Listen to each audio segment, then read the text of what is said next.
Can you hear me? Yes. Yep. URT, who are we? URT. Welcome to United Real Therapy, people. URT, we're here, we're live, we're direct. All the way from Los Angeles. This is an international Manchester United podcast, people. Sunny Los Angeles. There you go. It's our man, the man of the moment, Sean. Eric Ten Hag is here to stay. Sean must be delighted. I'm only joking. Man like Jarvis all the way from the Northern Lights, Northern Norway. There you go. He's here. We're there. Big up to every one of you. Sorry that I was a little bit later. I appreciate you guys for being here. I am going to tweet out the show now, but I'll let Jarvis just do the bit of the intro. Jarvis, how are you? Sean, how are you? Yeah, I'm good. I'm the guy, everybody loves to hate. I'm the Ten Hag inner, but now I have support from Sean on this show. So tonight I can be more of a neutral and talk about football. So, Sean, how are you doing? Right. How is California? No, as Nuruddin said, it's pretty warm. And, as I'm sure you guys are feeling too, it's a terrible time to be a United fan. Right now, I can imagine how difficult it must have been for you, Jarvis. I think this past week I was away for a week, so I didn't get to participate in any of the shows. But I imagine it must have been difficult. And I'm looking forward to the conversation now that it seems like Ten Hag is staying. Yeah, no problem. It's been okay, but we have had very good discussions. It's been actually at a quite decent level, and we have had a lot of footballing discussion. We talked about other options of the managers and the clubs and how we see ourselves going forward. And I would say even Saeed was here, and we had good discussions with him. So there's no hate, only love, and only different opinions. So I'm okay with it. I'm okay with it. Yeah. I mean, I had one question that has been one question or something that I guess has been interesting to me is that if the club is keeping Ten Hag, should they announce it? Like, do you think they need to disclose anything, either to Ten Hag or to the fans, or should we just assume that their silence means that he's keeping his job? Well, if you're asking me, I think they're sitting on the fence because they didn't give Ten Hag a new contract. They just gave him a renewal. They haven't officially backed him in any way. I would say they just be neutral every time. They say he's our manager. Ten Hag is a good guy. Blah blah blah. So I think Ten Hag are sitting on the fence. The Ineos are sitting on the fence and just waiting for the results to come or not, and then they will act on that. That's my opinion. But I would love for Ineos to come out and actually back the manager, say, okay, Ten Hag is our man. We will stay with him and give him some support, because the pressure from the fan base is enormous. And I think for them to come out will help the team and Ten Hag to do a better job. But they won't. That's just how it is.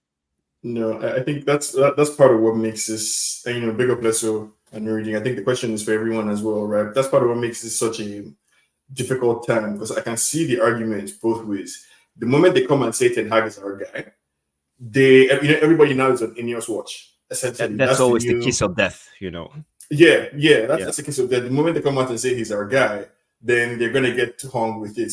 But if they don't say anything, also every single game, the speculation is gonna continue, and that's not sustainable. So I'm curious, Lesso or Nuruddin, what you guys think. Like, if Ineos isn't sacking Ten Hag, or if they're keeping him, do they need to let us know, like the fans know? Do they need to let Ten Hag know, or can they just keep silent the way they are doing? Is this sustainable this way? Lesso. Oh, you want me to go? No, man. They have to be clear in what they want to do. I'm more of a person who prefers a proactive leadership type of style. I don't like this thing where you make decisions after you've seen the damage being done, and this damage has been done quite a lot of times, So I'm more of a fact that they know what they want. They know what they want to achieve. So decisions have to be based on what they want, from what they want to gain from the club, what their vision is for the club. So for me, this in instance tells me that they don't even know where they stand at the moment. They don't know what they want to achieve. They don't know where basically they're indecisive. So I can't trust that kind of ownership. Whereas, they say one thing and then, through decisions, you're seeing something completely different. So, that's what we've been seeing with Ineos. They've been doing the wish-washing, with the PR and everything. But actions at the end of the day, guys, I mean, it tells us where these guys are. And I've always said that there's a saying that says, if someone truly shows you who they really are, believe them. And these guys have shown you that. They've shown you exactly who they are and what their intentions are with the football club. They have no intentions whatsoever. They have no standards. And right now, its decisions now are with Ratcliffe. Parada and Ashworth have not played any role, funny enough, in these final decision making. It lies with Ratcliffe. But you see now that's the problem, because Ratcliffe is the one that made the decisions initially. So as Barada, it puts Barada and Ashworth in a very difficult position. If you're walking into a job and the owner has already made certain decisions, if you decide to go against that decision, and obviously but let's go. I mean, that decision does not it doesn't favor. Aside from the fact that that is a direct contradiction of what Ratcliffe said. So let's assume that we can't take Jim Ratcliffe at his word. So when they asked him, "Are you going to make the decision?" he said, "No, I employ Mabarada and Dan Ashworth to do that." So let's assume we can't take him at his word. I think just if you think about it, right, like he's not there on the ground, right? He's not involved in the day-to-day interaction with Ten Hag or the players in the dressing room. So ultimately, he might be the decision maker since the money in the room, and usually money talks in any type of room like this. He might be the final decision maker, but I would imagine that like Mabarada and Dan Ashworth, they would have some say in the decision. No, I think you see what happens at top level. I've worked along people at top level. This is what happens, right? The owner makes a certain decision. They hire you as a CEO. Obviously, they hire you and as a CEO, they give you the responsibilities. That's essentially what the chairman does. He gives you the power to run his company, right? So you walk in there, the first decision that the let's say the owner previously made, the decisions that he has made or whatever he has decided, you come in and you override that decision. Guess who they're gonna blame? They're blaming the CEO. They're not gonna blame when shit hits the fan. They're blaming the CEO. Ratcliffe is off the blame. So what they're essentially trying to do, they're trying to show him, you know what, we're gonna let you. If all the heat is gonna be on you, not on us. I just came into the job. I have made no decisions whatsoever. So the next appointment, I'm not gonna be blamed upon. Do you get me? But if Ratcliffe is the one that pulls the trigger, essentially that puts Barada and Ashworth in a better position. If you think about it logically, so right. it's a kind of power play at top level management. That's how it works. So that's why I don't really look at that. I think it's the other way around, right? And I also have, I guess, had the courtesy of talking to boards or owners, and usually what would happen is you're correct that the CEO is the owner is the ultimate decision maker. He probably has a vision that the CEO is trying to implement. But what I would imagine happens is that Omabarada and Dan Ashworth and everybody will present their own opinion based on their interaction with Ten Hag and what's going on the ground to Ratcliffe. And Ratcliffe will either say, yes, I agree, go ahead with your decision, or no, I don't agree, and this is the reason why. So he has the opportunity or the ability to override whatever those guys are saying. But I think it would be, unless you're implying that Jim Ratcliffe is some kind of idiot, I think you'll be foolish of him to not use them for what he paid them for, basically, or what he brought them in for. No, there's also news that came out, funny enough, that contradict what you're saying. That apparently came out that they've stated that final decision still lies with Ratcliffe. So Ratcliffe can decide that he's not. That's what I'm saying. Yeah. So in essence, that's what I'm telling you, because this is how we play. That's how we play the ball at top level management. Anyway, that's how it goes. It's politics.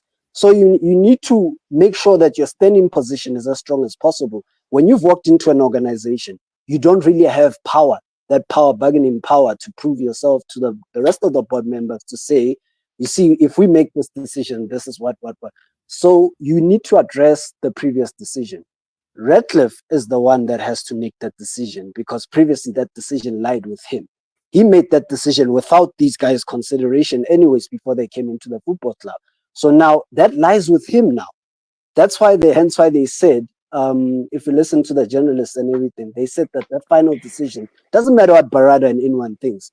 If Ratcliffe says I'm keeping the guy, then at the end of the day, that's Ratcliffe. It goes with Ratcliffe. It's the narrative that goes with Ratcliffe. So this keeps Barada and Ashworth at a stronger position for the next appointment. If they were to make the next appointment, they'll have everyone on site, because now they have no bloodshed previously from any other from the previous decisions. Do you get what I'm saying? So that's why I don't blame them at all. I know very well that this is a Ratcliffe problem right now. It's the Ineos problem. So these guys are now employed to give him advices. So he has to pull the trigger. He's not gonna do it because of the financial thing. He's not looking beyond the finances and everything, and he doesn't even have a vision yet. Personally for me, because if you have a vision, then you don't even doubt your own decisions when you make them. You've already have a clear way, and you've already predetermined what you want to do. So for me, firstly is to keep him, and you don't have a plan behind keeping him. Let's just put that into perspective. They didn't have a plan behind keeping him. And now when he's right here and things are fumbling. Argue, but how can you say that now, right? Because I thought that was the problem that we had with Ten Hag, that despite the fact that he was backed, he's still fumbling. I don't see how you can say that they didn't have a plan for him or that there's no vision. I think the club has articulated a clear vision for not just the short term, but the long-term plan as well. And I think the issue that we all have as fans is that Ten Hag seems to be fucking up that vision. And I would think that that's a problem with Ten Hag, that he's not matching what Ineos seems to have done in the summer. He's not why in we're line. on Ineos watch now. He's not in line with their plans. He's not in line with what they aim to do, because the aim is in 4 years they want to win the league by 2028. In 4 years, with the way that we're going and the way that we've recruited players, forget the manager for a second. Let's even just talk about the players. A manager can only take you so far. You need a squad of players that's going to be able to win the league. We don't have a squad of players that are able to win the league. We've got players who you could argue are cup players. We always refer to players as being cup managers.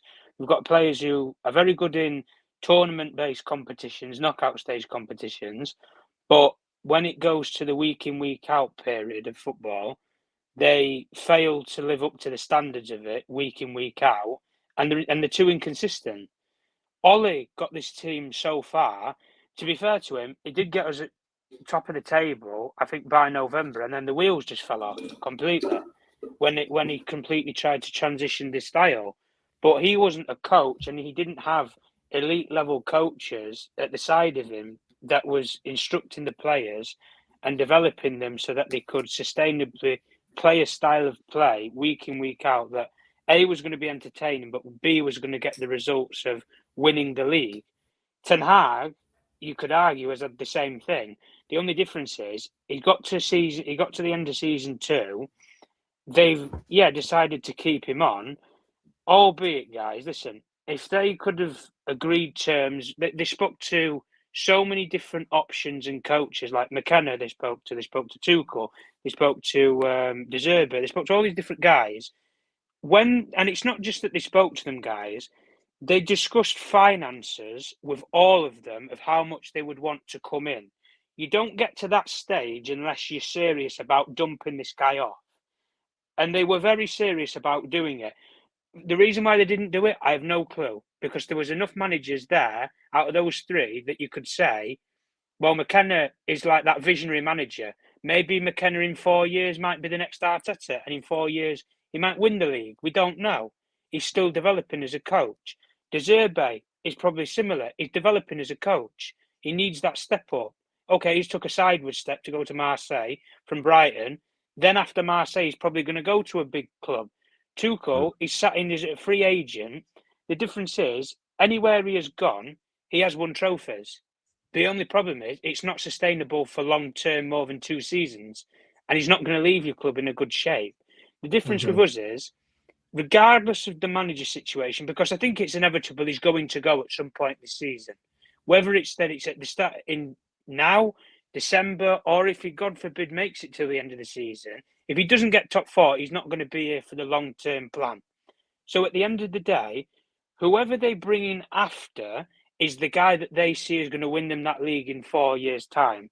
The difference is, aside from the manager, I don't care if we go for somebody who's not experienced at the high level, but has a high ceiling and high potential like McKenna. The difference is, when we go forward with a manager or a coach, in this case, who's going to develop a style of play for these players, we still need a squad of players that's going to be able to win us the league in 4 years. But I want a team, guys, for me, who you can see that they're actually forming as a team. They are a unit. They don't back out of 50-50 challenges. They back each other. They cover each other's positions. And it's not just about having smart, intelligent players. Sometimes you just need somebody who's got a bit of character or a bit of fire about them. And listen, one of the things that we miss in this squad is we miss that grounded players who actually understand what this league is. Maybe we just lack players who have experience in the Premier League. We've said this before when Ollie was here. We went down this Brexit policy of players. The only difference was those players knew this league inside and out, and they were successful in this league. And that's how they got to Manchester United, inevitably. The only thing I'm saying, guys, is as a squad, we need to build a style of play with whatever manager Ineos want to bring in after Ten Hag, and we just need to get on board and back the idea of the plan. And from there, that's where Ineos can be massively judged, because that's their appointment, that's their guy. This with Ten Hag, listen, the flip-flopping, they don't really know what to do. They're playing hot potato because they don't want to sack him because of the finances, supposedly, but also they've backed the guy. They've given him 200. They don't want to be seen to be mugs because they've gone back on their decision. But it's okay to say that you've made a mistake in the short term. But if this happens consistent, where a big decision comes, guys, and they're ducking out of making a big call, that's where I think a lot of us here, we're going to start saying, well, we brought you in. You've been brought in to make the tough decisions instead of the Glazer family. Why are you not doing it? Same thing with Barada and Ashworth. Yeah, but Tom, I think it's one thing. It's one thing to say that it's a tough decision, and I think that's where I want to hang my hat on. For the purpose of this conversation, it's one thing to say it's a tough decision. It's another thing to prescribe what that decision should be, right? And I think that's the. So for me, I'm fine if Ten Hag gets sacked. That's a perfectly reasonable outcome. I think it's going to be difficult for him to survive. It's inevitable either way, Sean. Yeah. I don't know if it's inevitable, right? And I want to, like I said, I want to dwell on the top decision aspect of this, right? The reason why I have this picture on my screen here is, for me, like, I've never been more disgusted with the media coverage around Man United than this past few weeks, basically. I think any manager who comes after Ten Hag, from the moment he signs, he's going to be on sack watch. And the question for United fans, right, the question that I'm struggling with is that what does it mean to have a 4-year plan, essentially, like the plan to win the league in 2028, right? How would we judge, like, because shouldn't we expect that a manager would have some, and I think these are the conversations that is going on in the Ineos boardroom or their board discussion or whatever that they're having, right? Is on one hand, you have the definition of sunk cost, which is a new lexicon that's entered the Man United fan base, discussion commentary. Sunk cost, the idea that, like, you've invested something for a long time, you can pull the plug, as you're saying, admit that you made a mistake and move in the right direction. But then the question becomes, who do you bring in to replace Ten Hag? Is it fair to put that burden on Ruud? Are you bringing a new manager in? I think there are so many difficult questions, essentially, that should be answered. And one of them really is, any new manager that comes, every single decision he makes is going to be micro-analyzed. And, we've had to deal with soap opera, basically. United, Ten Hag and Mazraoui, and you have to be the media fanning the flames of every single. The difference is, Sean, the difference is, though, with that, what you've just said there about when the new manager comes in after Ten Hag, the difference is, I think Ineos will move a lot differently than they have done with Ten Hag. If they bring in a guy who they have identified as their guy, the guy that they wanted out of everybody, I think they will, say if we get into a period like this, where we're not scoring goals, we're not winning games, whether it's year 1 or year 3, I think they will put out statements to say, we have full faith and belief and backing in the manager. And I don't think Jim Ratcliffe's going to do an interview and say, I don't want to answer that question. I think he's going to back the guy that he's employed based upon the football experts below him in Barada and Dan Ashworth, because he's brought them in to advise him best on football decisions, and he just needs to sign his name on the decision. That's it. The difference is, as a club stabilising, we need a manager or a coach who's going to come in and lay some foundations and stabilise us. I don't necessarily think we need the next coach to come in and instantly they're going to build a team and they're going to win the league. For what I see as a club, we lack a culture, we lack an identity, and we lack a style. Ollie brought a couple of those things that I've just said back to this club. The only difference was he couldn't sustainably carry on when he wanted to advance the style of play in year 3. He brought the happiness back. He brought the culture back into the club. Everybody was smiling. We were scoring goals. We were winning games. We were going to finals, semi-finals. We were playing decently enough, guys, where it got us places. But as soon as he tried to make that transition, the camel's hump fell off and it broke. And when you get to that point, but Tom, you know that you guys is that like Ole also lost the dressing room, right? Sean, let me finish that. If you know the guy's not going to then be able to take you up that level, that's at that point where you have a squad that can arguably challenge for the league. That's when you need a manager to come in, like a proven winning manager, like an Ancelotti, who's going to inspire players and then challenge them to win a league based upon his experience. That's where you need to go. And that's why even if we brought in someone like McKenna and it doesn't work and he doesn't win the league, if he builds the club up in a similar style to where Ollie did, fine, at that time, go and get the best manager out there and go and win the league. Listen, no, but I think build the team around getting Pep there for 5 years.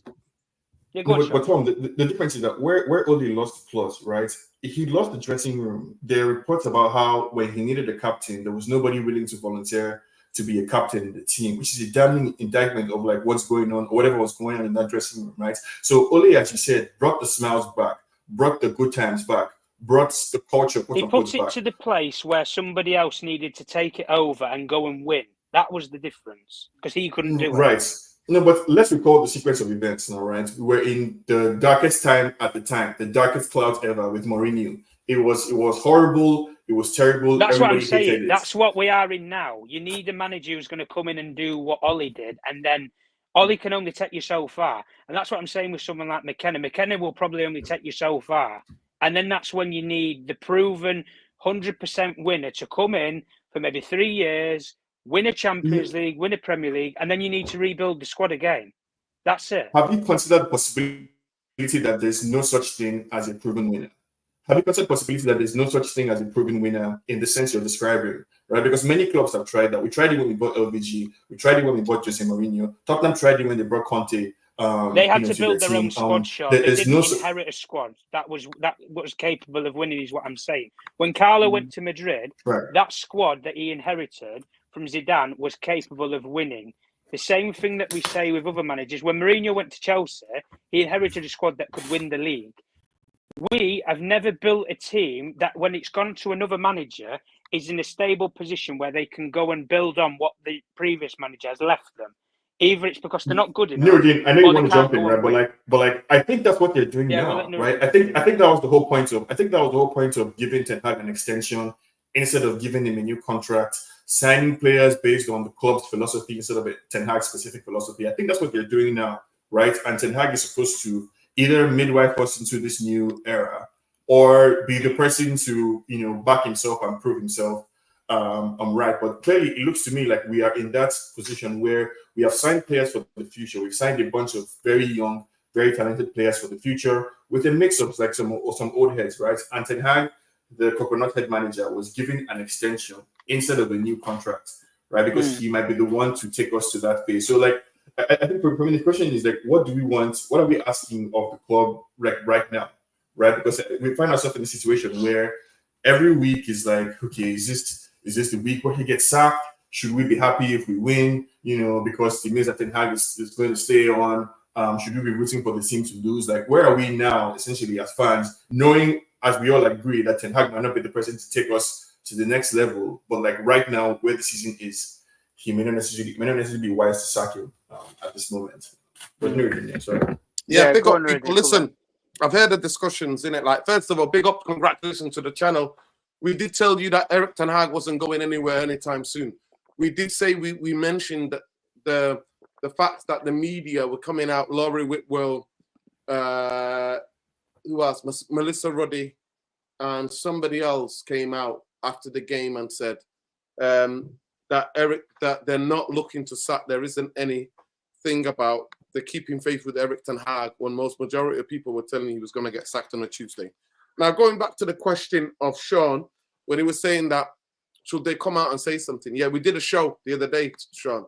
We did a show the other day, but obviously you were not available. And we said, keeping the fans, we put it, why the indecision, the lack of clarity, what is it doing to the fan base and the players?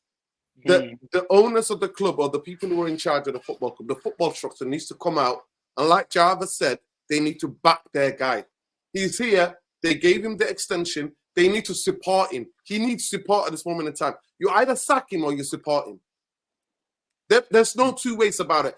And then the fans can just go back to analysing games other than talking about Erik ten Hag. So for me, till he gets sacked, I won't be talking about Erik ten Hag. You can lose the next 10 games.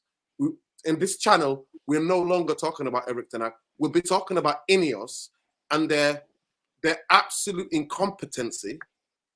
That's what we'll be talking about. But I won't be talking and saying Erik ten Hag. But that's the problem. I will not be talking about. Like, we're just changing boogeymen. It was the Glazers, and it was this person. It's not boogeyman. Because listen, it's not about boogeyman. Sean, on this channel, it's the only channel on YouTube that had zero faith in Ineos. Zero. So I stay consistent. It's not something I'm jumping on a bandwagon. And with Erik ten Hag, I was calling it out 7 to 8 months. In his first season, I was calling it out, saying this football is not sustainable. So nobody's on this channel. I'm not jumping on a bandwagon. Go and watch the videos. Don't believe me. Go and watch the videos. So at the end of the day, it's simple for me. If you see me, please make sure you tell me in the comments. I do not want to be a hypocrite. I do not want to be a hypocrite. To me, I've always said, we've got nicknames on this channel for Ineos. What do we call it? Khalees, me, Jarvis. What we called it? Dodgy Dave. What did we call it? Dodgy Dave and the quartersexuals. Yeah, we called it. What do we call Jim the Rat? Jim the Judas. What other names have we called them? What other names have we called them? This is from day dot. So start bogging. We're not changing a bogey, man. We're not. We're telling it as it is. From day that Dodgy Dave. That's what we called it. I even said Jarvis and Tom will remember, and Lesso will remember. Even you remember, Sean. I said Omar Morata is not going to be on number 10. I said that he's not going to play up front with Ashworth. Is not going to be the guy, the 50 goal striker for us. I said these things. I said they have to do their work. And when exactly what you said, Sean, when he says in 2020, in 2028, in 150 years of the club, that'll be celebrating a landmark of Manchester United. It will be 150th birthday of Manchester United, right? 150th birthday of Manchester United as a football club. He said he wants to win the league. So why the fuck are you wasting time?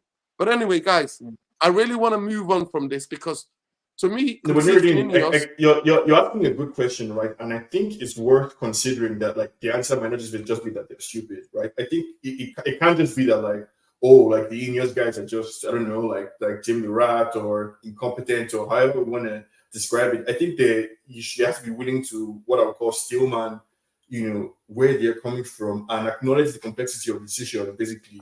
Because that's the only way I think you can have I guess like deeper, more productive understanding. I don't know, Sean. I don't know because when you look at that, Tom, 1 second. Let me answer that.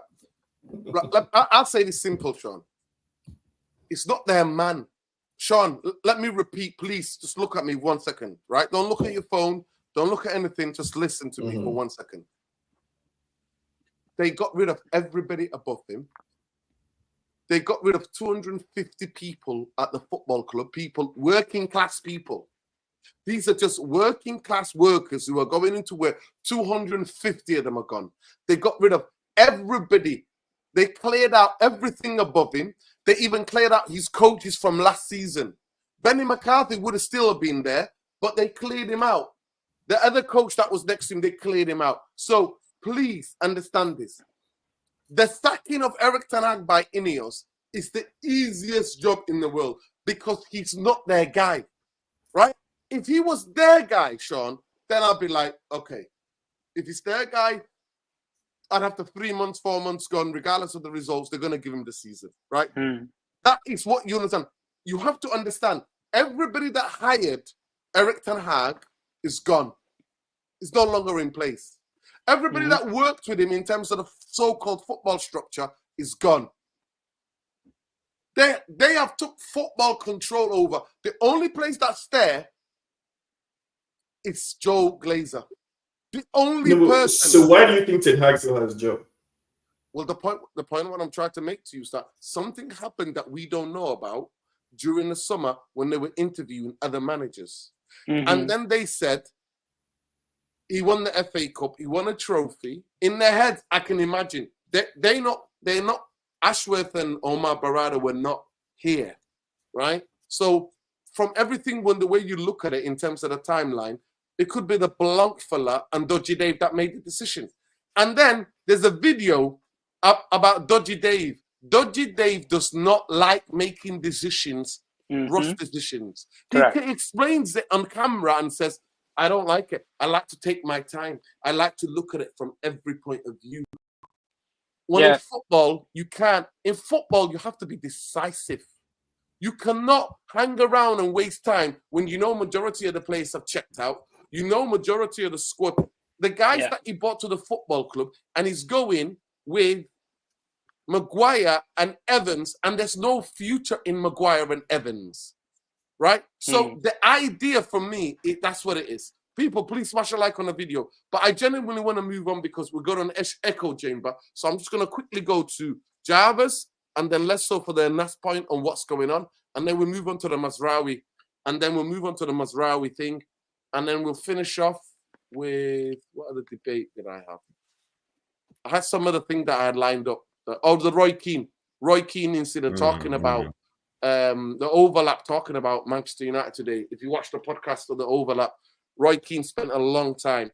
Basically, Roy Keane and Gary Neville spent the whole time talking about the players, the way we are, the way we're set up, and then do not say the word, the biggest elephant in the room. It's like the majority of British and American news television and German television reporting on the genocide in Gaza. They say, this many Palestinians died. But who killed them? The parallel today of politics and football, I saw it clearly.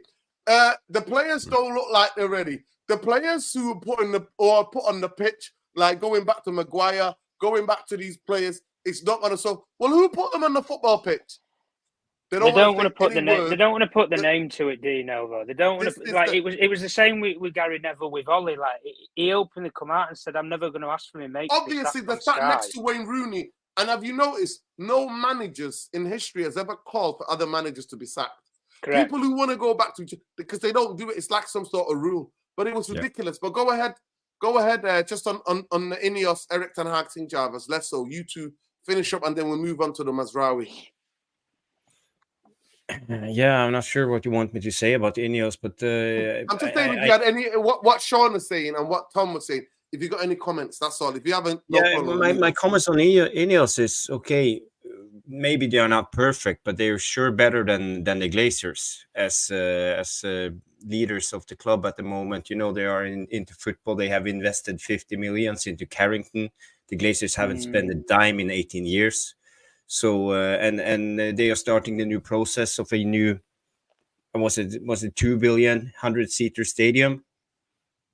Old Trafford is falling apart, so they're actually doing something. They have hired a director of football, a new CAO, technical director. People are coming in, footballing people. We have been selling deadwood this summer. A lot of deadwood is gone. we have brought in young players, and we have a vision of playing youth. We have bought one of the biggest youth talents in Europe, like Obi Martin and Lenny Yoro, and yeah, I think our future are better with Ineos. But I'm not an Ineos. I'm not an Ineos supporter in a way. You know, I will wait and see and judge them in time. But so far, what I've seen is not too bad. I get your criticism, Nordin, about the Ten Hag decision. Maybe they should have chosen differently in retrospect, but you know, they are also humans, and they acted probably most likely on emotions when we won the FA Cup and thought it will be better with Ten Hag at the moment. But time will show. Time will show. The biggest thing for me, listen, my biggest issue with the thing is not about that, because for me, is that I said the only reason why they're not sacking him is because of their ego. It's about their ego to thinking, oh, we backed him, we spent 200 million for him and all of this bullshit. Why should we get rid of him? It's a bit too early. They don't want the backlash that comes back. Yeah, it's a bit too early. They might think it's a bit too early. So it is what it is for me. But my problem with the whole Ineos and Jim the Rat, everybody knows. He facilitated for the Glazers to stay. So for me, that's my biggest gripe. It will forever be my biggest gripe. Let's move on to the thing, and I'll go to Letso. Mazraoui, let's just get this news. So this broke the other night, actually. It was broken on social media because he checked himself to some hospital, and somebody who knows somebody in the hospital who's a United fan, they text him saying that he's having a heart thing. So before the mainstream media picked it up, it was a local fan who told somebody who works at a doctor that told him that he's having a procedure. But let's have a look at it, first of all. Let's have a look at what's happened so people understand. So this is Florian Plattenberg says, Manchester United, Mazraoui. Can you see it, people? Can you all see it? Yeah? Yeah. Mazraoui has successfully undergone a minor corrective procedure for experienced heart palpitations. It's expected that the Man UFC fullback will fully recover and be available again in a few weeks.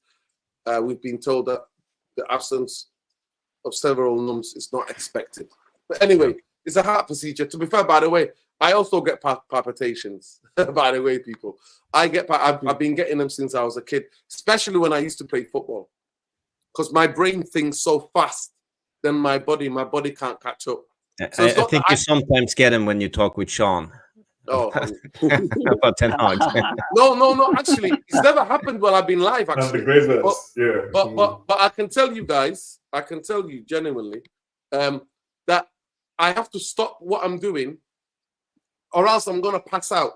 So what happens is that some people might think it's basically if I went like that, right? Look, it will look like my heart is coming out of my chest. My heart beats so fast, it looks like it's coming out of my chest. And what I have to, and I learned this by mistake, I have to lie down, get my knees into my chest, and put my arms behind my head. And then within like seconds, it comes down. It's happened in the most awkward and weird places ever. It's my brain, but this is linked to my brain. My brain is too fast, process is too fast for my body to catch up. I'm not lying to you. It happened to me when I was in Spain. I was in a supermarket in Spain getting some food, some shoe shopping. We were on holiday there. And the person in front of me, they had like two kind of yogurt things. And I think, when they're going to pay, they're on the, what's it called? When you go to the supermarket, you're on the, it's like the till, the elevator, the conveyor belt. Yeah. Conveyor belt, yeah. And the two yogurts were about to drop, and my eyes seen them, and I was about to grab them for him, but my heart went. So the most surreal thing, because I was with friends of mine, right? That happened. They knew exactly what happened. Because what happened? I have to do it quickly, or else I'll pass out. Because I can't breathe, I pass out straight away, and I've done it before. So I have to lie down, regardless where I am. I have no time to explain it to people. I have to lie down. Do that, and all my friends did exactly the same. Good, yeah. And then all the Spanish people were like, and I'm doing. I'm actually curious about the awkward places that it happened. So listen, and then it happened while I was giving my passport to her literally to check in, coming back from Morocco. I was coming back from Morocco, and the guy at the desk thought we're taking the piss, and he was like, "No, you're not getting on this flight." Because my friends laugh. They laugh, right? I went to the boys' holiday with the boys, Boombaye and everybody, yeah? So I'm first in the queue, and it was somebody, again, it's always things that I see, right? That something's going to happen, and I'm going to try to help out. And my heart just goes like that. And then, guess what my friend pulled out of his bag? He said, listen, he's not well, because it was like they were going to not make me fly. He pulled out, right, some Gaviscon, Gaviscon, like Anthony. He said, look, he's not well. No, man. Guys, I promise you, being me sometimes is the funniest thing ever. Only funny shit happens to me. Only funny shit happens to me. The funniest shit you will ever see happens to me. On that same trip, right, coming back from Morocco, right, we got on a ship, right, quickly, I just want to tell you. We got on a ship from Tangier coming back to Spain, yeah? My friend, cousin, he can't see. He needs glasses. You got friends who need glasses. They can't see shit if they don't have glasses, yeah? So because he's faffing about too much, I said to him, let me hold your passport. Because I've got a bum bag, right? I wear it across my shoulder. I put my passport, my tickets, my bank stuff, everything close to me, when you're traveling. And I tried to give back his passport, but I gave mine to him by mistake. And he didn't have his glasses for a second. Guess what he said? He goes, no, this is not my passport. Who's this Nigerian guy? It's always the Nigerians. It's always the fucking Nigerians who get it. It was my passport photo, but because I couldn't see properly, he was like, who's this guy? But anyway, I can tell you, listen, I'll do it over the international week, right? Next couple of days, we'll do a show, right? Make sure all of you have got to share a funny story, right? We've got to do that. We've got to do that. What football's about. But anyway, so yeah, Mazraoui, it looks like he's having a procedure. But it was funny how the news broke over social media. It's really interesting. And mainstream media then picked it up and then checked it. And then the club told them this is what happened.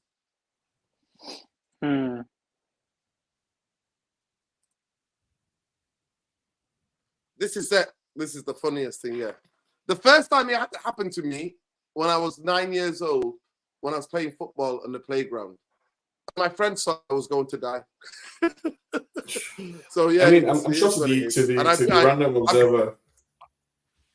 I've been to the doctors. They've done all sorts of crazy tests.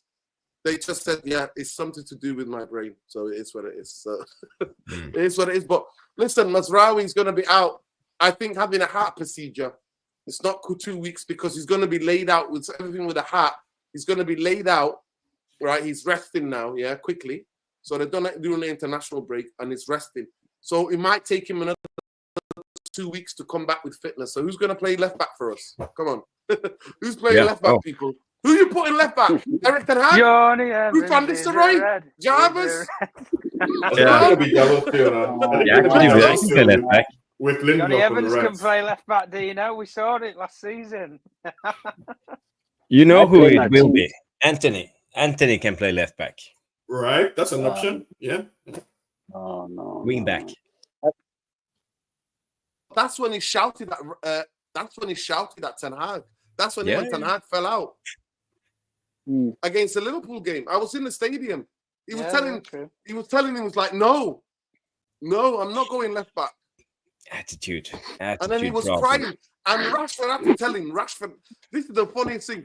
Rashford of all people had to say, "Come on, Anthony." Oh man. I mean, good luck to Mazrauri, right? But I read that Malacia might be back soon. So Listen, we've been hearing that for a year, Sean. John, I don't know. let me say something to you, John. No, but we're also seeing the progress now. We're seeing him walk. First, he was in crutches, or he was limping. Then he was walking. Then he was on the grass. Then he was running. Then he's in the gym. So I mean, sooner rather than later, he'll be back.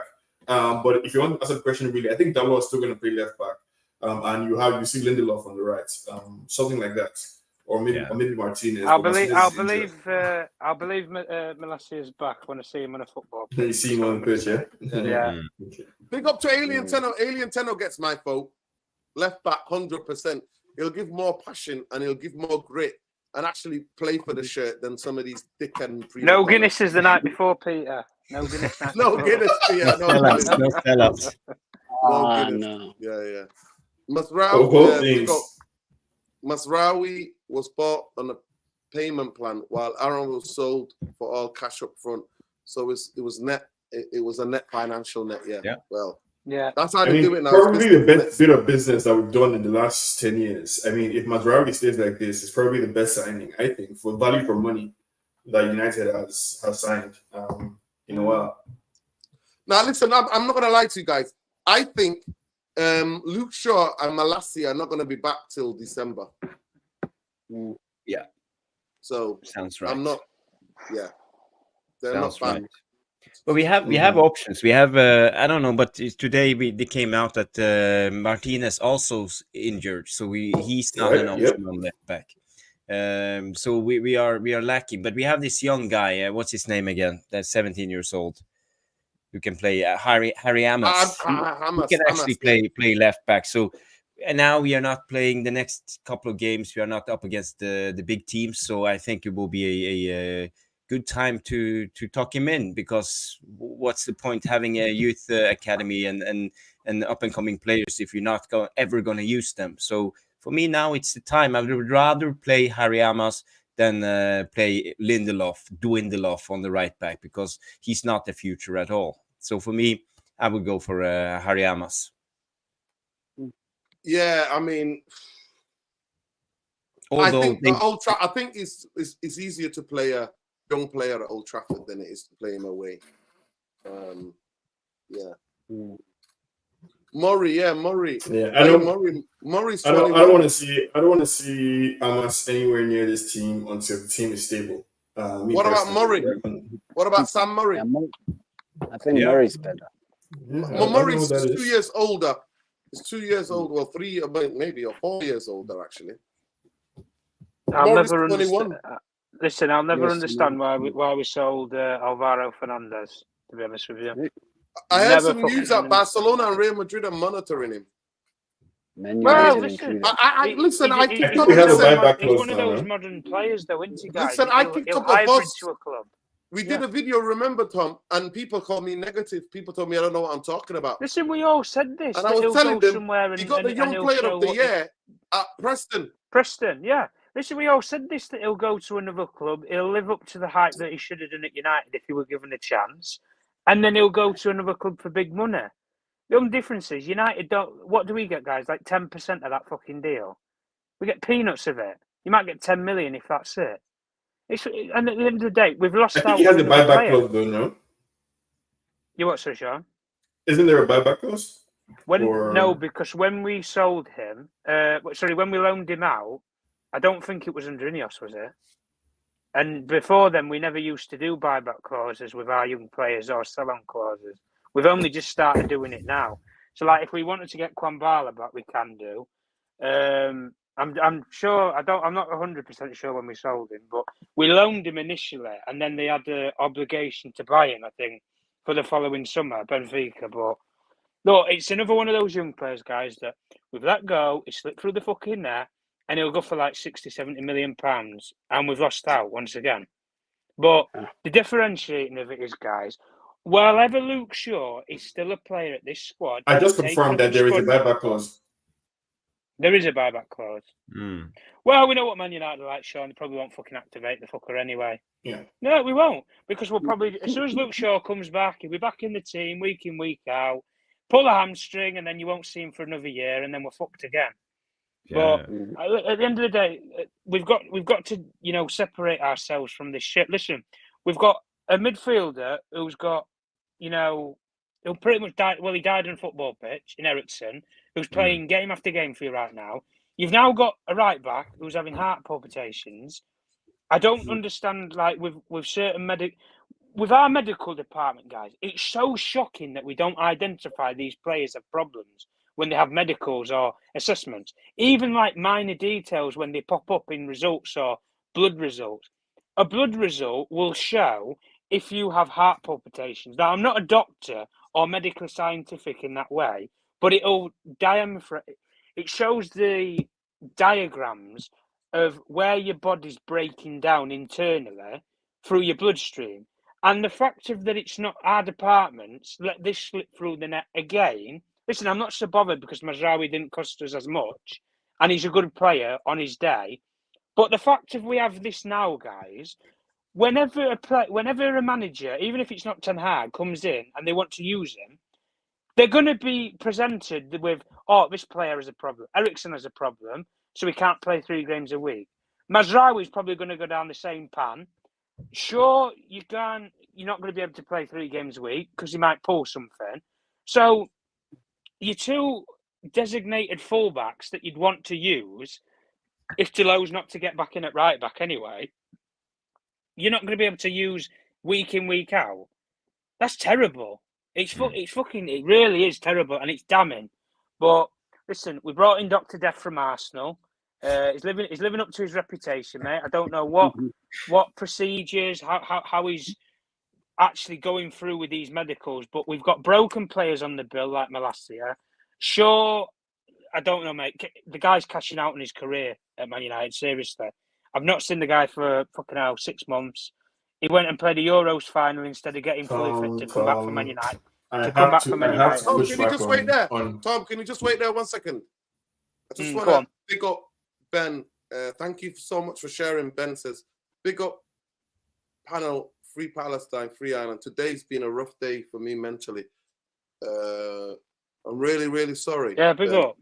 Big up, Ben. Yeah, big up, Ben. Yeah. Take it easy. Sending love. Yo, what? Yeah. Sending love, Ben. And you can hit me up if you ever want to talk, man. No problem. Love. Sending love, man, and solidarity. Big up. I hope you're all right. Yeah. I just wanted to push back on what Tom was saying along the lines of the point that Ben just raised, which is that I really enjoyed the Phil Jones interview.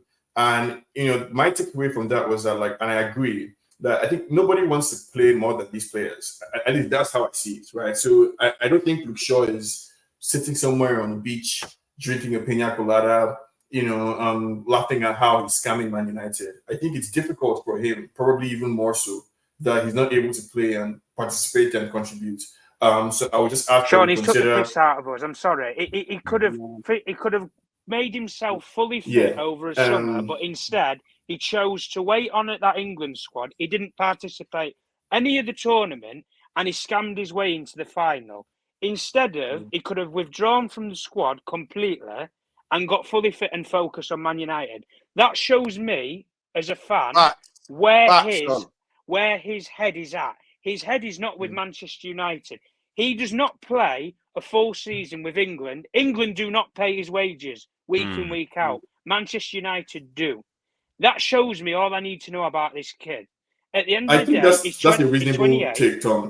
I can't disagree with that particular aspect that he should have prioritized Man United in the summer. All I'm saying, right, all I'm introducing into this discussion is that we should consider what I think is the reality of the situation, that Luke Shaw, being a senior England player, also wants to play for England, right, as well as play for United, and wants to play football in general.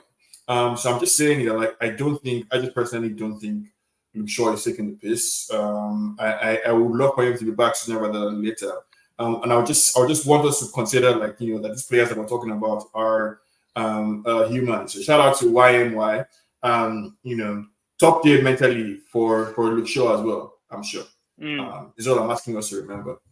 No, yeah, mental health's a serious issue inside football clubs, and it doesn't get spoken about enough.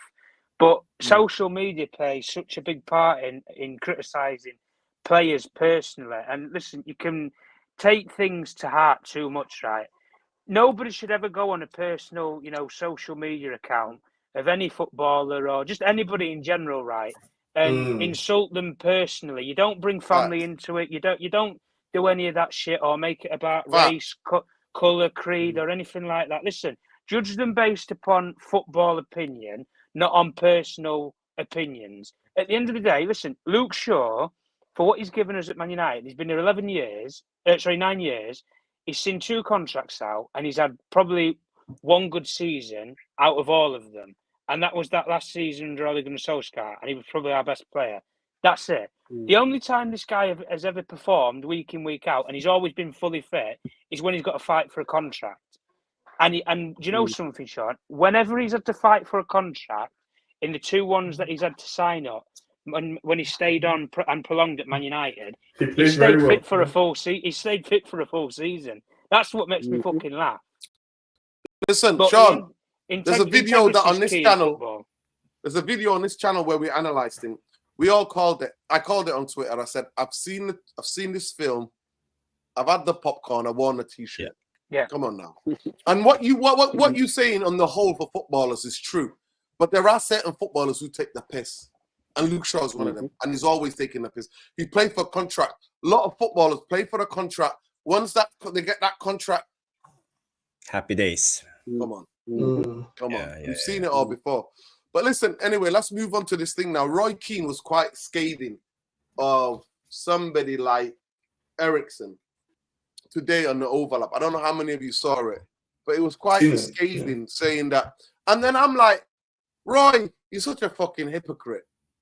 When United used to play shit, he used to come out as a captain and lambast the team and go, not good enough. Remember when we got beat by Olympiacos in the Champions League? Remember, Jarvis? Yeah. I remember. He got him in trouble with Fergie, you know. No, the one that got him sacked was the MUTV. Internal MUTV. The one that I'm talking about, loads of times he's come and said maybe players don't fancy it anymore.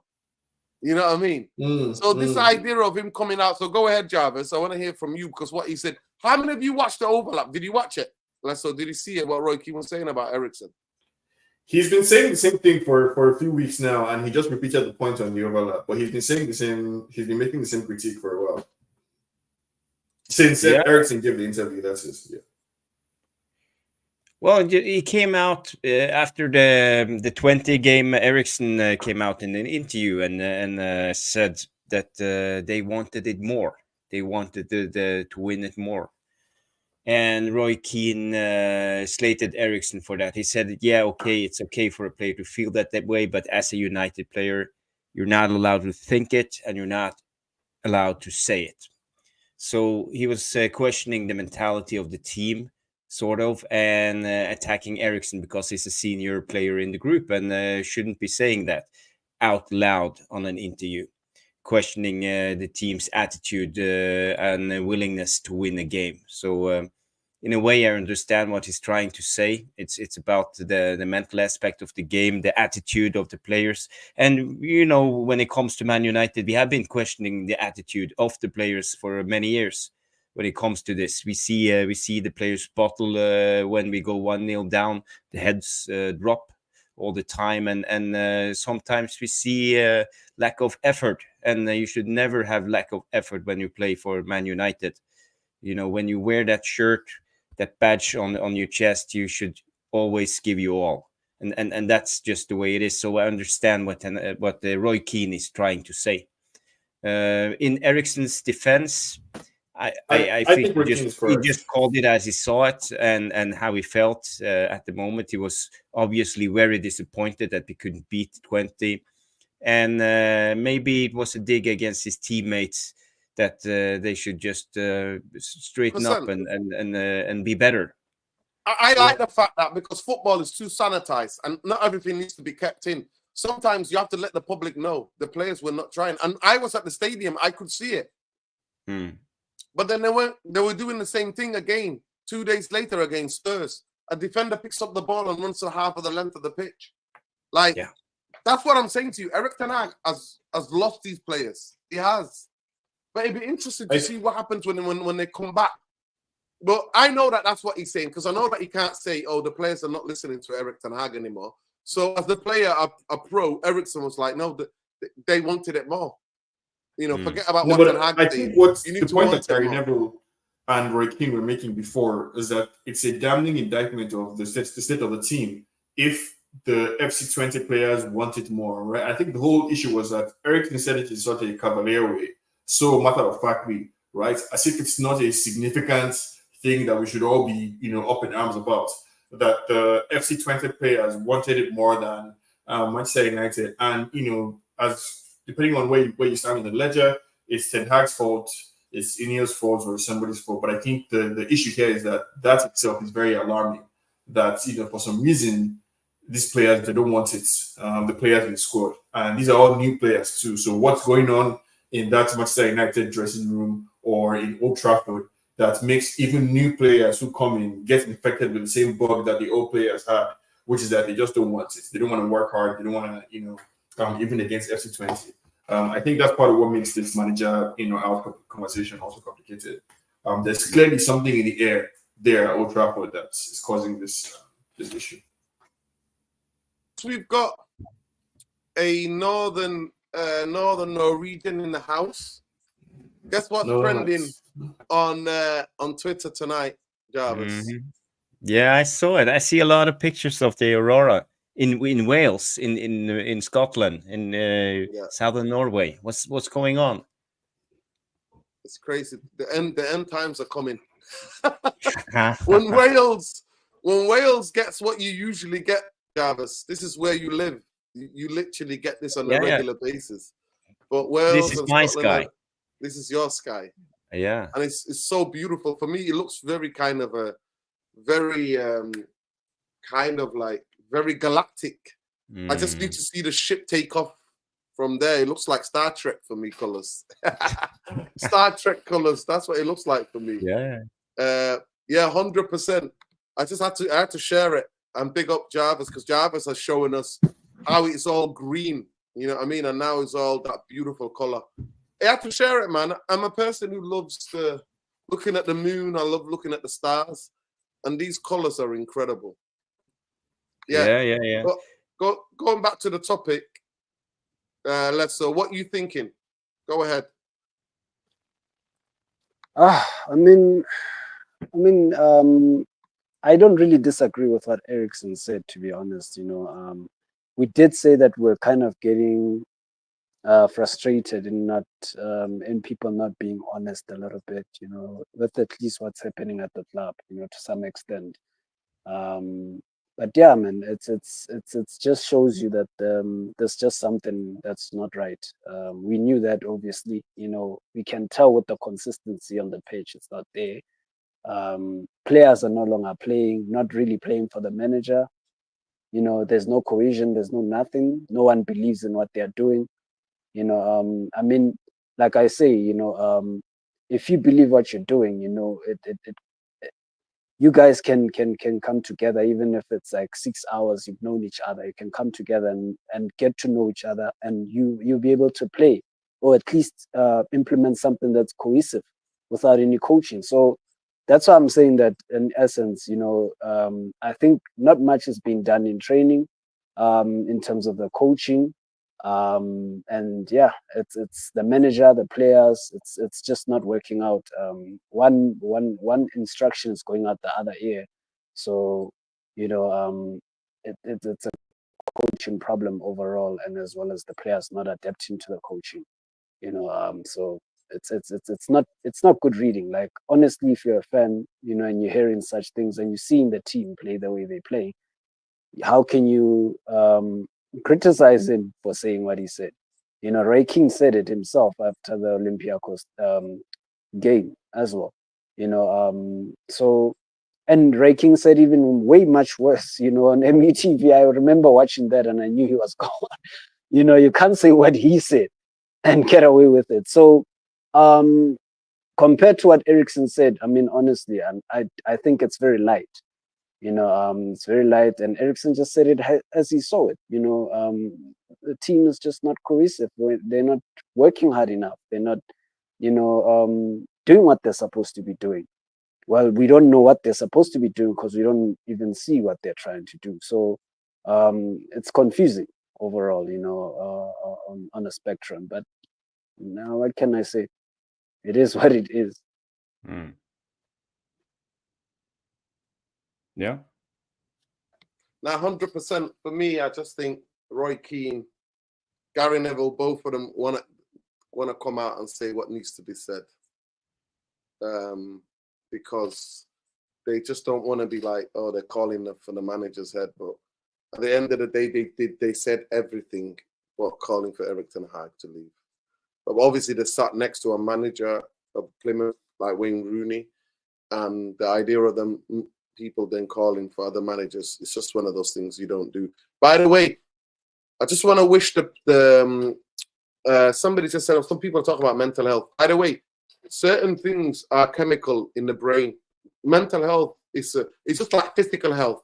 You know how many different things can be wrong with you physically? Well, mental health is exactly the same. It's just that we live in a world where people don't talk about the mental health because it's very difficult to see. Sometimes you can see the effects of physical health, but mentally, sometimes it's a chemical imbalance.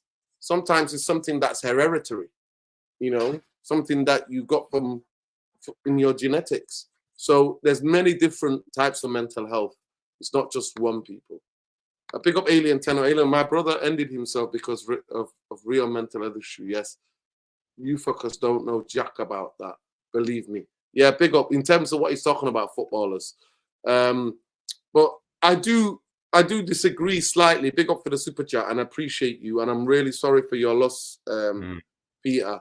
Genuinely sorry. I think a lot of people have had loved ones who've ended their life because of mental health, and it's really difficult and painful. I've lost a sibling to this as well, so I can relate. Trust me, I can bloody relate. And I've lost a best friend to this as well, and I can 100% relate. So, but sometimes it's something else that's going on. But in terms of footballers, there are wealthy people who've ended their lives, people who've got millions in the bank. Yeah. The great comedian, what's his name? Mrs. Doubtfire, Robin Williams, musicians. Yeah, musicians. So sometimes I don't think it's about money, but I know what you mean. That in modern society, money is crucial. It can relieve a lot of stress out of your life. That has to be acknowledged, but it's not the only thing. It's not the only thing. But big up for the super chat. No, for me, it is what it is. It's aspect of what Roy Keane and Gary Neville talking about Manchester United and talking about it. I'm like, I just would like you to talk more honestly, and I want to hear your point of views and not hear the PR bullshit. Sometimes just say it with your chest. If you back the manager, blame the players, no problem.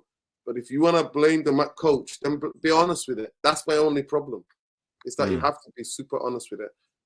There's conflicting stories about Alessandro Martinez, but I told you all, the thing that I find suspect of Alessandro, because he's won the World Cup, these bunch of Argentinian players feel like they're more bonded. And I do feel like a lot of our Manchester United players look forward to international breaks because of how shit of a shambles we are as a football club. And even if they got a little injury, they will go to their national team because they just want to get the hell out of here. You know what I mean? Do you get that? I mean, Luke Shaw came out and said that he preferred. I think that's partly our fault, and that's the flag I want to raise again. I don't think any manager.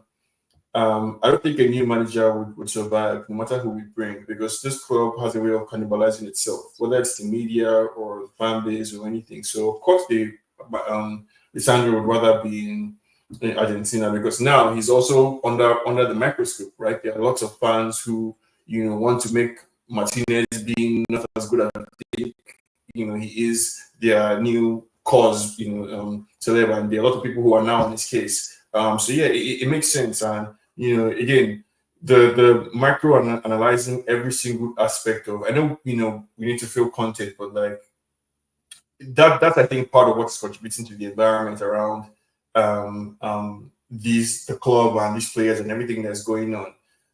Where it's just one thing after the other. It's consistently we're consistently in the news for things that other players do or that happens to other clubs. But with United, it's a different thing. But yeah, it's at this point, I just want to go back to supporting club that I love, every weekend basically, without feeling like the world is going to end depending on the outcome of the game. But yeah, big up to Martinez. I hope he recovers soon. I look forward to him getting back in form, because I think he's a good player, an important player in what we're trying to build.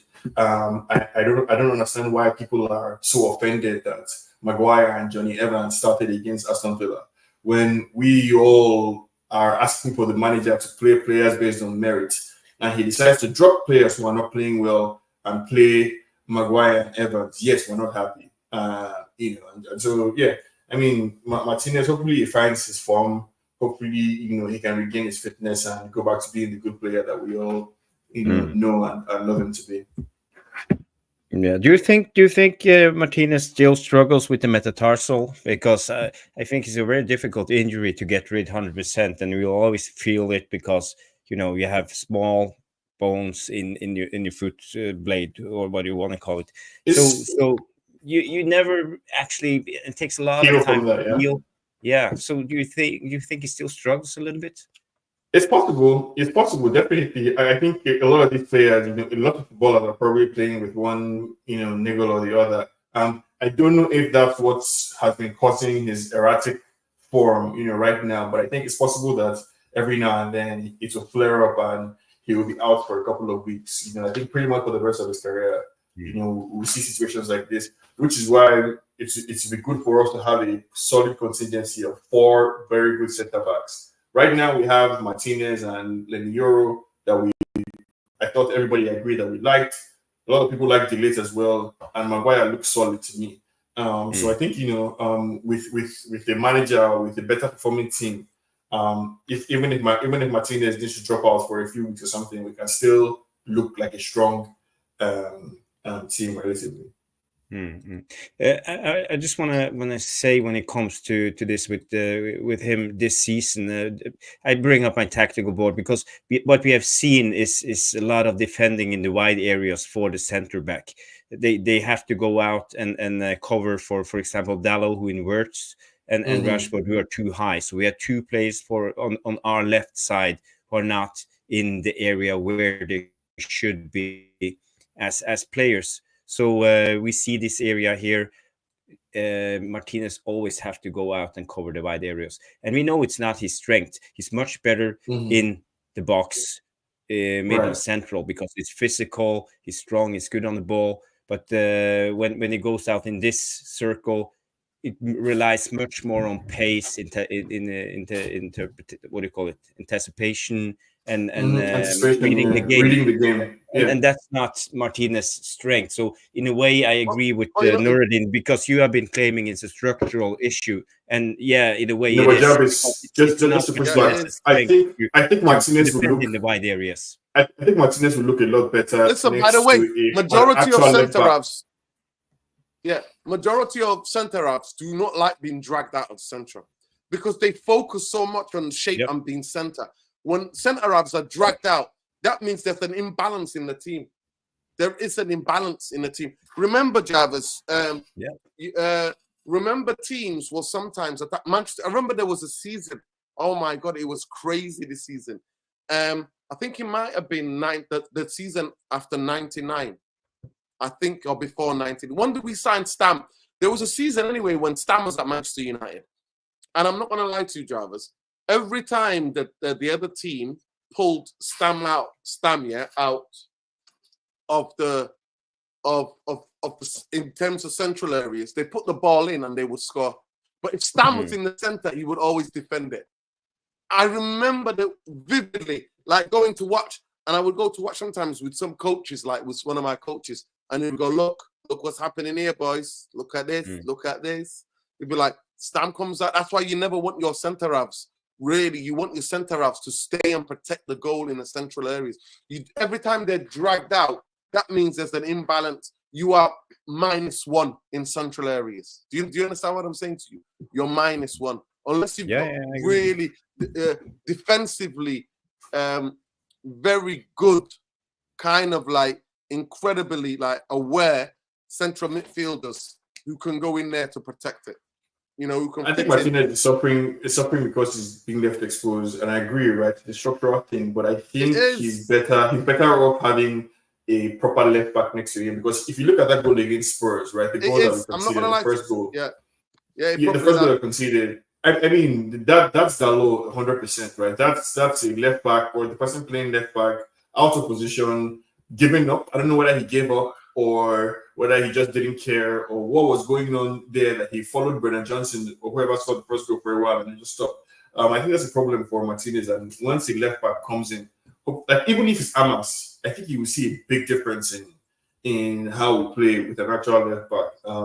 But you know, I somebody in the comments saying that I'm happy that Ten Hag says no. I honestly couldn't care less, right? Like I'm willing to try and understand people I disagree with, right, where they're coming from. So if I disagree with Ineos, I can argue from their side. Like, and I think it's important to be able to do that, you know, coherently. You know, so if I whether the position that I take or the position I disagree with, I should be able to argue both sides. You know, in a strong way, instead of just saying, well, they must know, they definitely don't know what they're doing, or they must be, you know, foolish, or they hate the club, or whatever. I want to go back to football, just being a fan, and you know, hopefully, honestly, we can get 3 points. Basically, because it's starting to be, it's just sad. Like being a United fan now, it's the most hardest, the darkest times that's been since Mourinho, even counting that Mourinho time.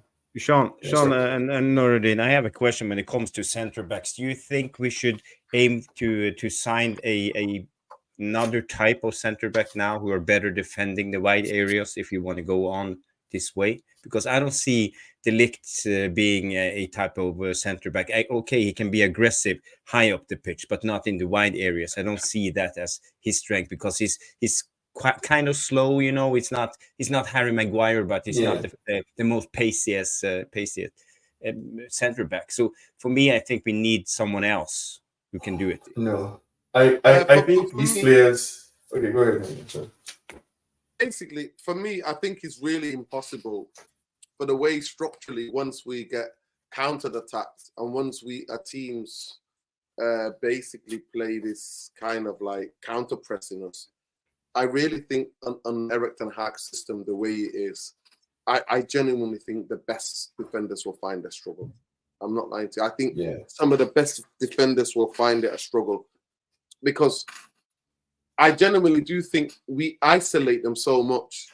We isolate them centrally because there's no protection in front of them.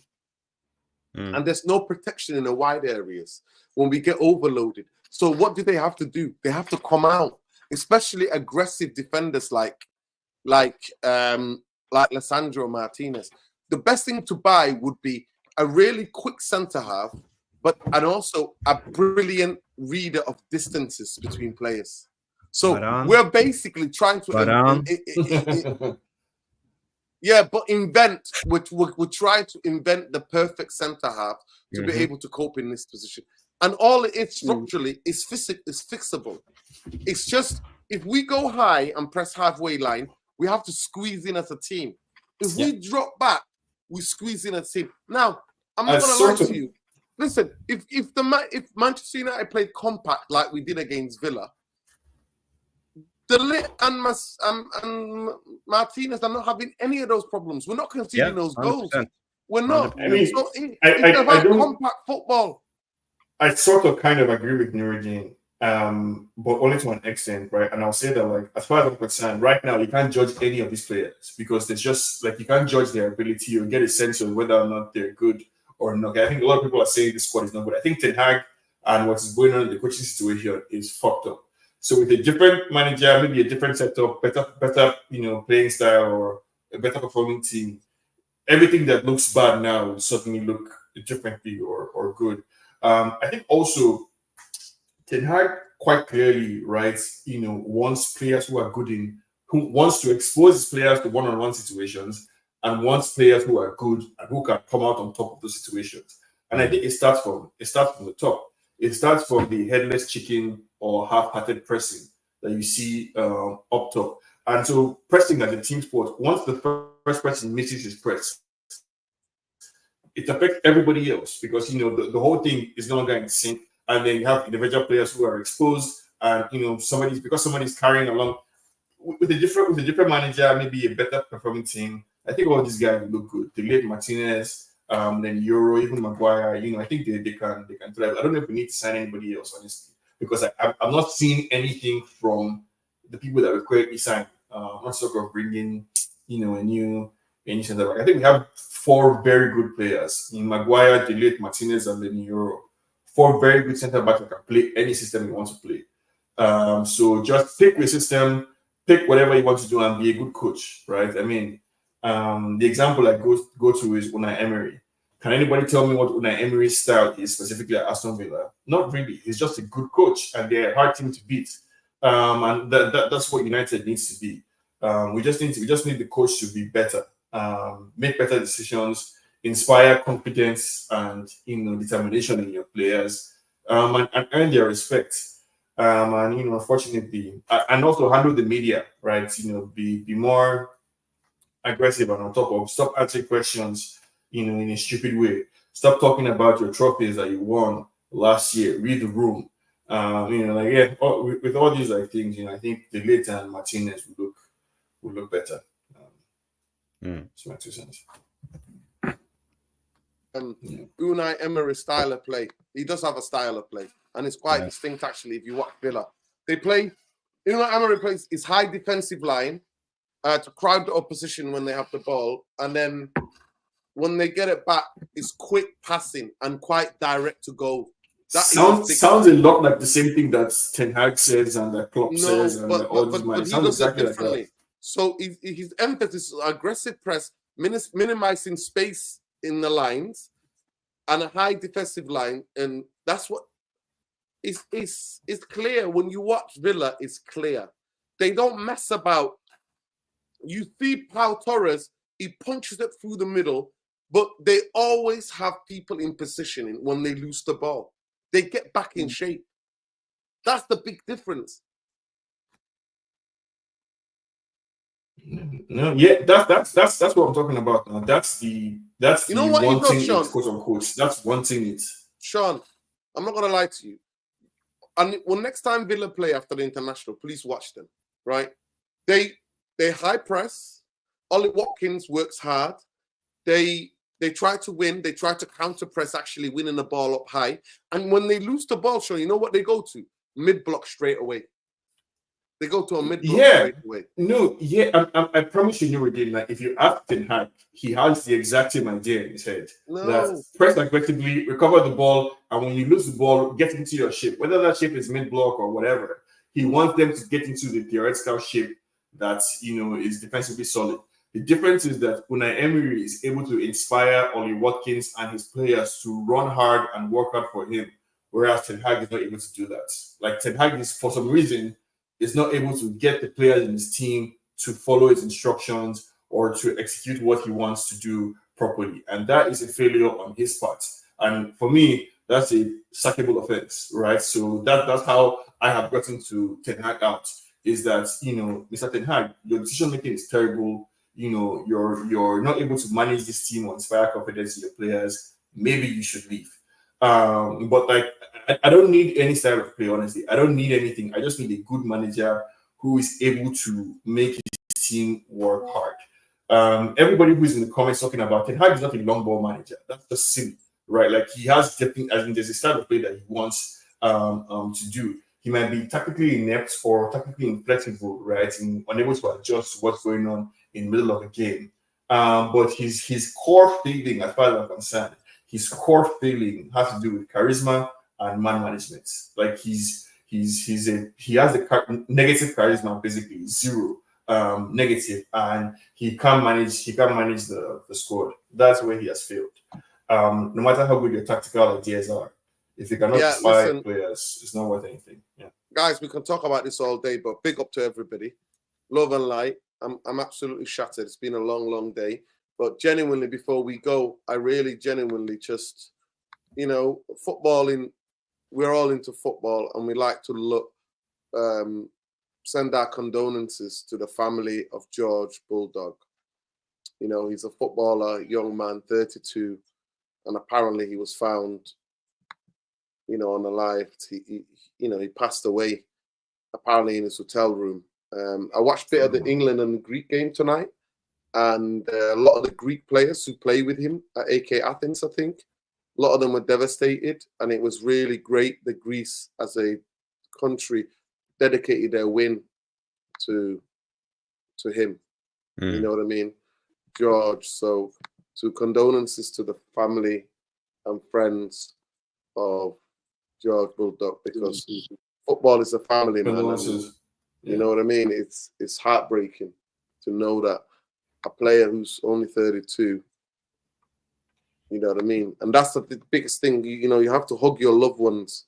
I always say that genuinely. Like, you have to hug your loved ones and tell the people around them, your friends and family, that you love them, man. Because boy, oh boy, sometimes you don't get second or third chances, man. Anyway, have you guys seen Malaysia? Right, this is him, all right. This is him in the gym training. He's working very hard. Yeah. No, he looks fit now. Mate, listen, I need you to put the gloves down and get juggling. And I'm not asking for a boxer. I'm asking for a left back, mate. That's all I'm asking. But big up. Noradin, can I ask a question? Because everybody has now been talking about Van Nistelrooy as the potential caretaker if Ten Hag gets sacked. But no one has mentioned this other guy, René Hake. Do you think it's a potential that we could see a split managership with both René Hake and Ruud van Nistelrooy? As René as the defensive coach, interim. as interim coaches for the rest of the season. And another thing is, I don't think people understand who René Hake is. And I watched a couple of videos of him, and I have more respect for him now. I don't know if it's okay for you, Nurdin. Can I show a 10-second clip of René Hake going ballistic on his players? Yeah. Just gonna find it here. I saw it in the summer when he was with us. Those videos were going around. Yeah. Those videos. So but it's quite interesting. I will try to go full. My understanding is that like René Hake is Ten Hag's guy, and part of the issue apparently he's best friend in football. Yeah, part of the issue is that like it seems like there's already tension again within the senior coaching staff, that like Ten Hag and René Hake on one side. And if Ten Hag goes, Hake follows him and goes. And Ruud is the person that like seems like he's there to take over from behind Ten Hag. Nah, it's Game of Thrones basically. Let's have a look. Yeah. It may be foul language, so children, cover your ears. Yeah.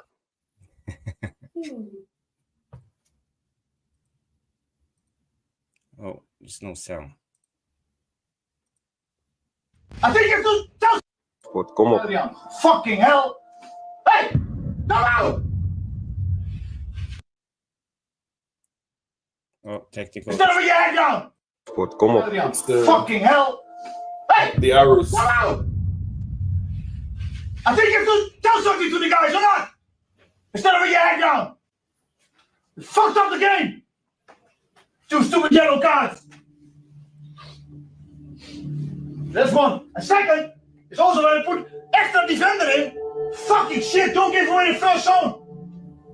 Play 3 against 2 in the middle, and you catch a goal. It's unbelievable.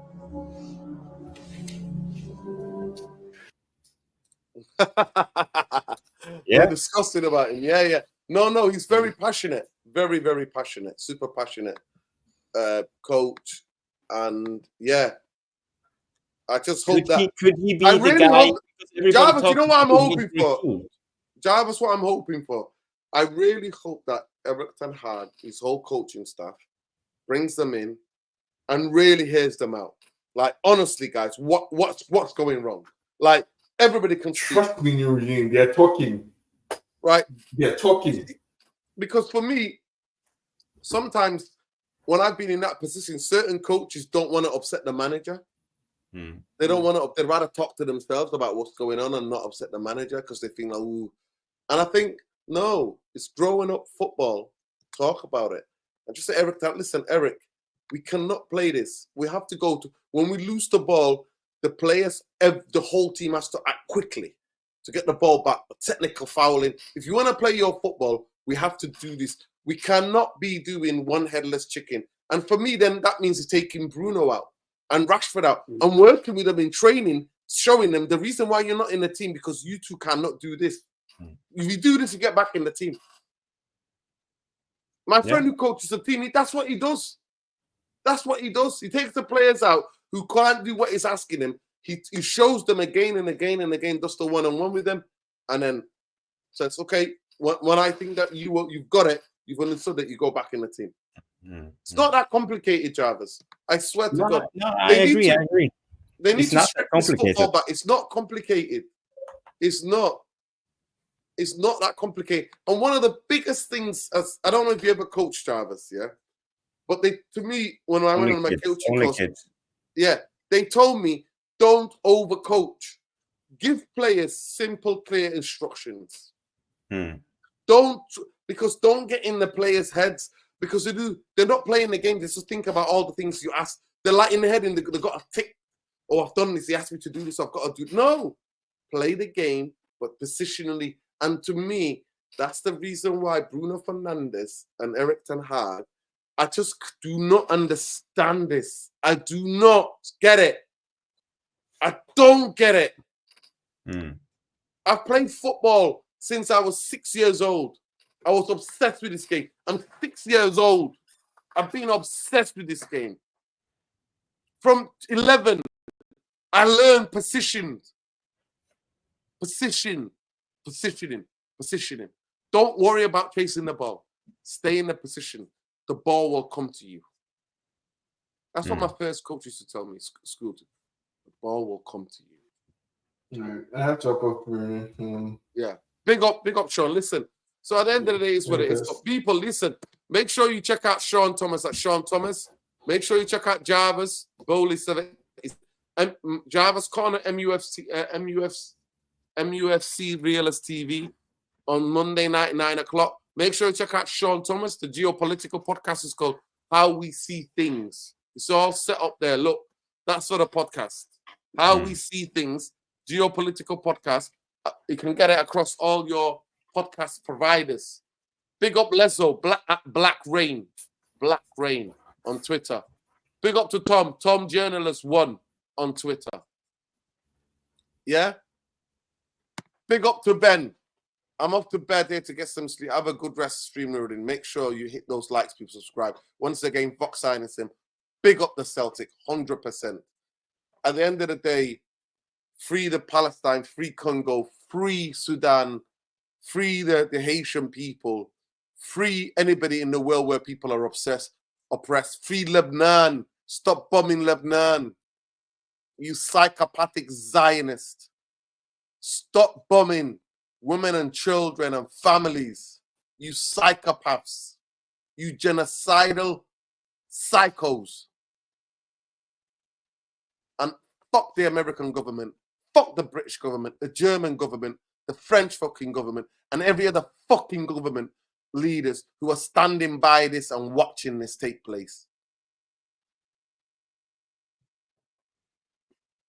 Yeah. Free everybody who are getting discriminated, regardless of their gender, their orientation, their religion, their nationality. We stand against all of that on here.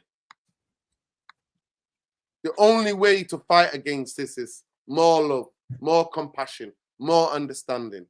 That's the fucking message, people. But fuck fucking Ineos, fuck Jim the Rat, fuck fucking Joe Glazer, and anybody associated with those bastards. Love, light. Guys. Look after yourselves. Big up.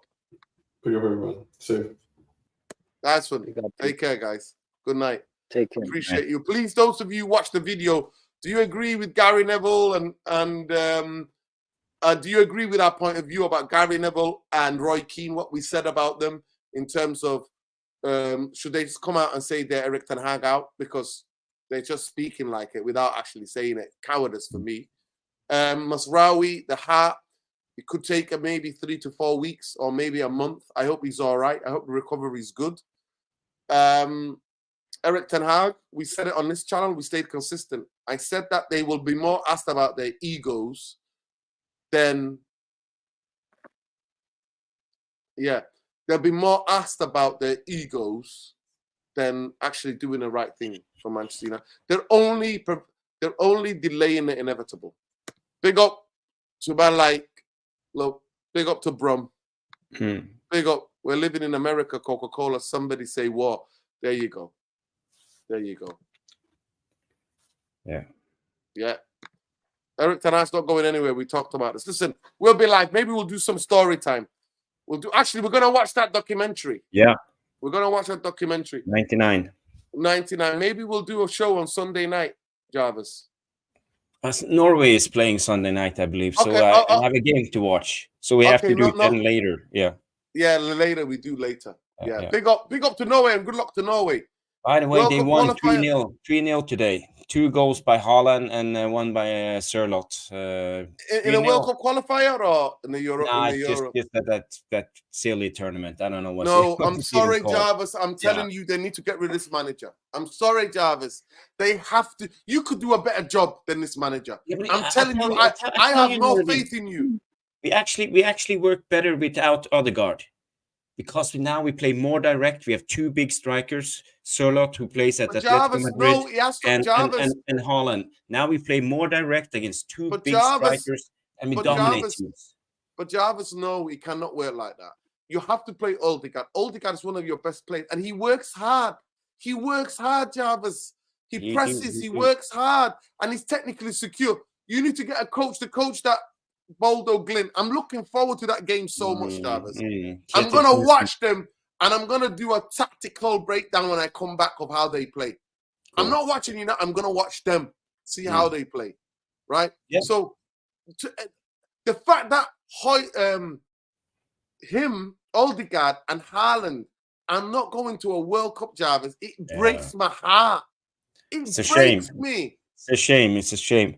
But today, actually, another star was born. The man of the match was Antonio Nusa, who plays for Leipzig, our left winger. He reminds me of Neymar, how he works with the ball. He had 1 brilliant assist, and he's just.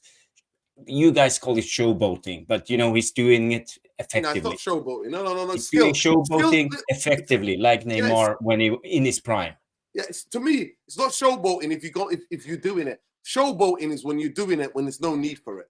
You do it to beat a player. It's skill to use to beat a player. You have to do it. Yeah. Big up. Nuruddin talking like he's Norwegian. Listen, no, it breaks my heart. It's exactly the same team that Ryan Giggs never played in the World Cup. It breaks my heart. Mark Hughes never played in the World Cup. It breaks my fucking heart. George Briss never played in the World Cup. It's crazy.